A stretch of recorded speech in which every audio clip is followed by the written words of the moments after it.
हरिओम तत्सत। जय गुरुदेव दत्त। आशा करते हैं आप सभी मंगलमय हैं और जीवन में उन्नति की राह पे चलते हैं। तो माँ भगवती सदा आप सबका कल्याण करे। आज हम बात करेंगे यंत्र मंत्र तंत्र। ये जो हमारी सीरीज चल रही थी, इसमें आज ये तीसरा वीडियो है इसका। आज हम बात करेंगे इसमें मंत्र पे। सबसे पहले तो वो मंत्र होता है, वो इंग्लिश में हम लोग कहते हैं मंत्रा, वही गलत है। मतलब हाँ, गलत सही ऐसा कुछ होता नहीं है, बराबर है, बट हाँ ये उस नॉर्म्स के अंतर्गत गलत है। मंत्रा नहीं होता है, मंत्र होता है पहले तो। पर वो इंग्लिश में जब आप लोग वो एक ही एक मात्रा अधिक बढ़ा देते हैं तो उस एक ही अधिक बड़ी मात्रा को आप साथ साथ में इसमें भी बोलते हैं। ठीक है, वो है थोड़ा सा चलन हो गया है इंग्लिश और हिंदी के हिसाब से। तो सबसे पहले मंत्र क्या है और क्या होता है मंत्र से?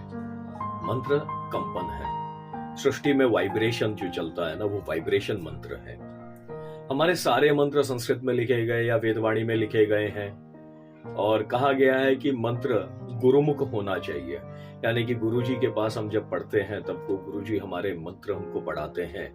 ये सारी श्रुति विद्याएं हैं, ये सुनने से आती हैं, पढ़ने से या देखने से नहीं आएगी। अच्छा, इसमें कौन सा मंत्र आधा है कौन सा अधूरा है कैसे पता चले? तो वो गुरुजी से पता चलता है। और गुरुजी भी अपने गुरुजी से पढ़ कर के आए, तो एक गुरु परंपरा के अंतर्गत मंत्र चले आए हैं। वैसे भी जीवन में हर चीज में गुरु की तो आवश्यकता होती है, बिन गुरु ज्ञान हो ही नहीं। तो खैर, मंत्र पे आते हैं। तो मंत्र क्या होता है? जब गुरुजी के पास हम मंत्र पढ़ते हैं ना, तो गुरुजी एक एक अक्षर पे ध्यान देते हैं कि हम क्या प्रोनाउंसिएशन कर रहे हैं उसका। अब प्रोनाउंसिएशन ये सबसे अहम चीज है मंत्र के भीतर। जैसे सब लोग कहते हैं ओम नमः शिवाय, कहते हैं अभी आजकल क्या कहते हैं? ओम नमः शिवाय। तो ओम नमः, वो म के बाद ना, न म के बाद है ना दो बिंदी है, तो वो ह का उच्चारण वहां पे आता है, तो उसको कहते हैं नमः। तो वो ह कहते हैं, एक श्वास बाहर को जाती है। शिवाय, वो शिवाय है। अब वो श जो है, तो वो श में भी कैसा है कि तीन प्रकार के स श श, तीनों के प्रोनाउंसिएशन अलग अलग है।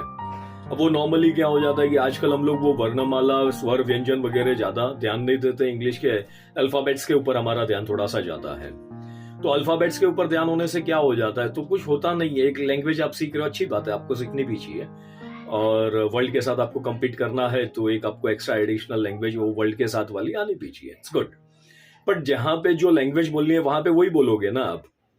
अब भारत में आपको हिंदी बोलनी है तो हिंदी ही बोलोगे, तो वो हिंदी ही ठीक है। दूसरे देश में जाओगे वहां इंग्लिश बोलोगे, ठीक है।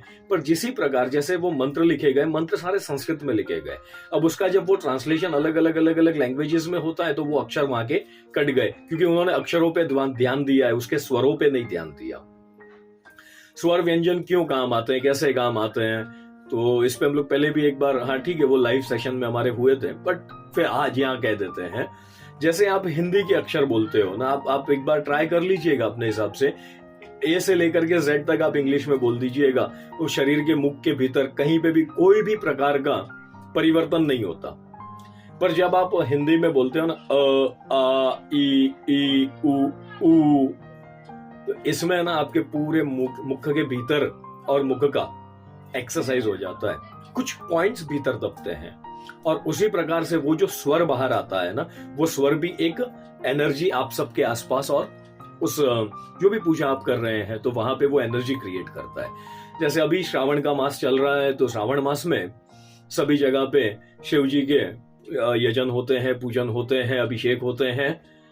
तो कहीं ऐसा कोई लघु रुद्र हो जहाँ पे 11 ब्राह्मण बैठ करके वो पंडित जी, जब वो 11 पंडित जी एक साथ जब वो मंत्र बोलते हैं और उसका जो वाइब्रेशंस होता है, तो वहां बैठ करके आप उसको अनुभूत कर सकते हो। कोई बहुत सी चीजें हैं जो शब्दों में नहीं समझाई जा सकती, क्योंकि उनके लिए शब्द बने ही नहीं है, वो सब अनुभूति है। तो इसी प्रकार आप कहीं पे भी कोई शिव यजन हो रहा हो, तो वहां जाकर के आप बैठिए, आपको वो मंत्र के भीतर का वाइब्रेशन समझ में आएगा।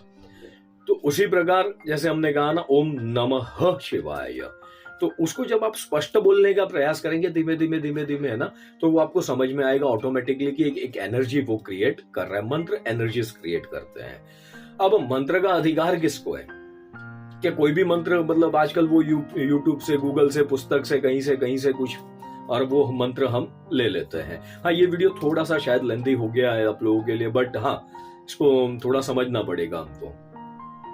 तो मंत्र जो होते हैं तो हम लोग पुस्तकों से पढ़ते हैं, वो अक्षर जो हम पढ़ते हैं उसका प्रोनाउंसिएशन हम बराबर कर रहे हैं कि नहीं, ये भी हमको नहीं पता। There is no one to check. इसीलिए गुरुजी की वहां पे बहुत बड़ी भूमिका है।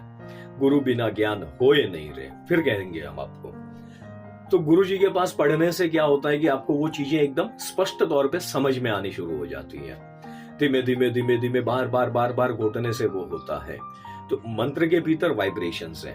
मंत्र का सही उच्चारण बहुत ही और बहुत ही जरूरी है।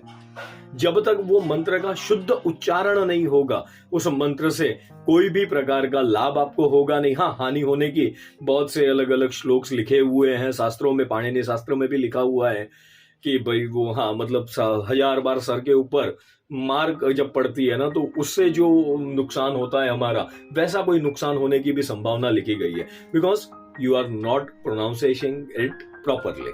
तो हमको वो उस मंत्रों को नहीं समझ में आते। तो मंत्र का अधिकार किसके पास? तो कहे सृष्टि सर्वदेवताधीन अस्ति। ये जो पूरी सृष्टि है, सृष्टि में हमको कुछ भी मांगना है तो हम किससे मांगे? तो क्या देवताओं से मांगो। अब देवता भगवान में अंतर है, वो और किसी दिन, बट देवताओं से। तो क्या देवता कैसे बात करे देवता से? तो क्या सृष्टि सर्वदेवताधीन अस्ति तद देवता मंत्राधीन अस्ति। और ये जो देवता है ये मंत्र के द्वारा ही आपकी बात सुनते हैं। तत् मंत्राः ब्राह्मणाधीन अस्ति। और वो जो मंत्र है वो ब्राह्मणों के अधीन है। वो मंत्र जब ब्राह्मण कहते हैं, जब पंडित जी कहते हैं, तभी वो मंत्र का वो वाइब्रेशंस आता भी है। और उसी प्रकार तो क्या वो तस्माद ब्राह्मणाः भूदेव अस्ति। इसीलिए ब्राह्मणों को भूदेव कहा गया। राजस्थान और बहुत सी जगह पे भूदेव से संबोधित किया जाता है। उत्तरी भारत में भी काफी जगह पे अगर आप जाएंगे तो ब्राह्मणों को भूदेव कहते हैं, यानी कि इस भूमि के देव। वो ऊपर के देव से संपर्क करने के लिए ये भूमि के देव बहुत ही जरूरी होते हैं। इसीलिए एक वो गुरु परंपरा के अंतर्गत वो पढ़ करके आए होते हैं, और उनके भी गुरुजी से पढ़ा है। तो ये सब आदिकाल से चला आ रहा है इसी प्रकार से। अब इसका आप खंडन नहीं कर सकते हैं। इसमें हम कोई नई चीजें डालने का प्रयास करते हैं आधुनिक तौर पे, नहीं हो सकता है वो। This is not any pizza burger. तो ये चीजें जैसी चली आई हैं वो वैसे ही चलेंगे। इसीलिए मंत्रों का बहुत बड़ा इंपैक्ट होता है। तो किसी प्रकार से भी आप मंत्र, अगर शुद्ध उच्चारण का मंत्र अगर आपको कहीं से मिलता है, आप किसी के पास जाते हैं, आप वहां पे वो मंत्र अभ्यास करते हैं, फिर आकर के आप उस मंत्र के ऊपर सतत आप प्रयास करते हैं, तो वो मंत्र आपको कार्य महसूस होता है। आशा करते हैं मंत्र का ये जो वीडियो थोड़ा सा आज लेंथी हो गया, बट विषय आप लोगों के बीच में रखना बहुत जरूरी था। आगे हम एक और वीडियो बनाएंगे, उसमें तंत्र की बात करेंगे, और उसके बाद देखते हैं कैसे तंत्र मंत्र यंत्र को जोड़ करके भी एक वीडियो फिर एक बनाएंगे, ताकि ये विषय थोड़ा सा और स्पष्टीकरण के साथ आए। और आजकल ये जो चल रहा है ना भ्रम, ये थोड़ा सा कहीं ना कहीं भ्रम थोड़ा बढ़ गया है, क्योंकि आते हैं लोग, वो बात करते हैं, लोगों से तो समझ में आता है कि ये कहीं ना कहीं वो भ्रम, क्योंकि पूर्ण ज्ञान नहीं है। तो आशा करते हैं हम भी कोशिश ही कर रहे हैं कि हम अपना भी बढ़ाएं ज्ञान, और हाँ, थोड़ा बहुत जो हमको गुरुओं के आशीर्वाद से जो प्राप्त हुआ है वो सब मित्रों के बीच में, भाई बंधुओं के बीच में रखें। चलिए, आज्ञा लेते हैं आप सभी से। गुरुदेव दत्त। शिव ओम।